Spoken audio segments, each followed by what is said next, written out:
On trouve de tout dans ces désirs, de la jalousie, de l'ambition, du désir sexuel. Mais il s'agit de passer de ces multiples désirs au désir le plus profond, le vrai, celui qui nous permettra de hiérarchiser tout le reste. Il n'y a pas deux amours, comme il n'y a pas deux royaumes de Dieu. Il n'y a pas deux désirs, bien sûr. Des désirs, nous en avons des dizaines qui s'opposent, qui se font la guerre, qui se concurrencent. Mais nous n'en avons qu'un véritable, et c'est celui-là que nous devons suivre. Accompagner une vocation, ce n'est pas se demander ce que Dieu veut pour la personne.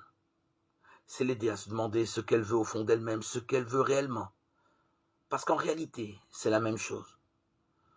Nous n'avons pas de meilleur indicateur de la volonté de Dieu que l'écoute attentive du vrai désir qu'il a mis en nous et que personne ne connaît sinon nous-mêmes.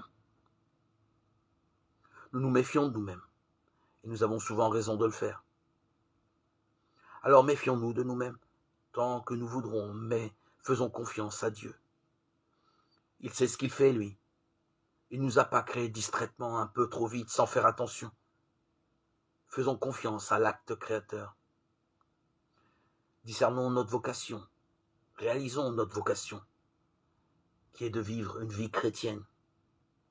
Apprenons à nous libérer du poids de nos fantaisies, de nos envies du moment, de nos tocades, pour nous concentrer sur notre désir, le plus vrai, celui qui nous constitue et nous fait avancer, celui qui nous appelle vers le bien, celui auquel le Christ faisait allusion quand il nous a dit à nous aussi, quand tu étais sous le figuier, je t'ai vu.